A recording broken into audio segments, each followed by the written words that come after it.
दोस्तों, आज हमारी कहानी का शीर्षक है फूटा घड़ा। बहुत समय पहले की बात है। किसी गांव में एक किसान रहता था।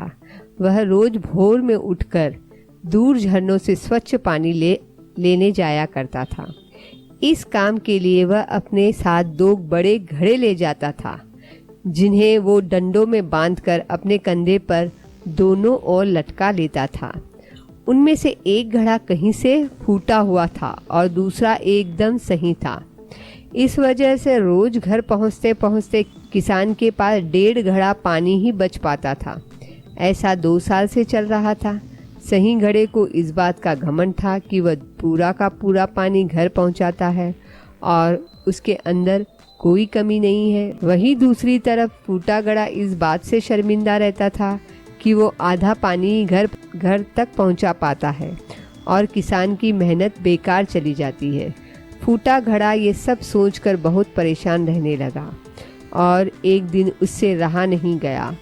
उसने किसान से कहा, मैं खुद पर शर्मिंदा हूँ और आपसे क्षमा मांगता हूँ। किसान ने पूछा, क्यों? तुम किस बात से शर्मिंदा हो? शायद आप नहीं जानते, पर मैं एक जगह से फूटा हुआ हूँ और पिछले 2 साल से मुझे जितना पानी घर पहुंचाना चाहिए था, बस उसका आधा ही पहुंचा पाया हूँ। मेरे अंदर ये बहुत बड़ी कमी है और इस वजह से आपकी मेहनत बर्बाद होती रही है। फूटे घड़े ने दुखी होते हुए कहा। किसान को घड़े की बात सुनकर थोड़ा दुख हुआ और वह बोला, कोई बात नहीं, मैं चाहता हूँ कि आज लौटते वक्त तुम रास्ते में पड़ने वाले सुंदर फूलों को देखो। घड़े ने वैसा ही किया। वह रास्ते भर सुंदर फूलों को देखता आया। ऐसा करने से उसकी उदासी कुछ दूर हुई, पर घर पहुँचते पहुँचते फिर उसके अंदर से आधा पानी गिर चुका था। वो मायूस हो गया और किसान से फिर से क्षमा मांगने लगा। किसान बोला, शायद तुमने ध्यान नहीं दिया। पूरे रास्ते में जितने भी फूल थे वो बस तुम्हारी तरफ ही थे।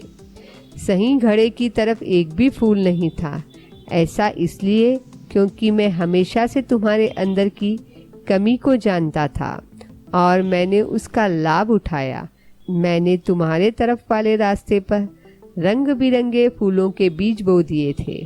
तुम रोज थोड़ा थोड़ा करके उन्हें सींचते रहे और पूरे रास्ते को इतना खूबसूरत बना दिया। आज तुम्हारी वजह से ही मैं इन फूलों को भगवान को अर्पित कर पाता हूँ और अपना घर सुंदर बना पाता हूँ।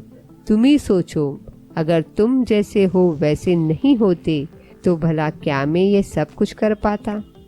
दोस्तों, हमें भी अपनी कमियों को याद न करके नकारात्मक विचारों को त्याग कर देना चाहिए तथा जितनी हमारी योग्यता है उसका सही उपयोग करना चाहिए।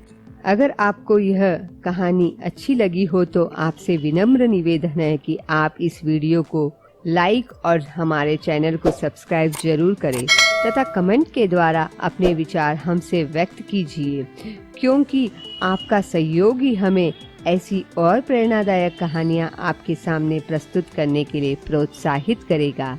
जय भारत।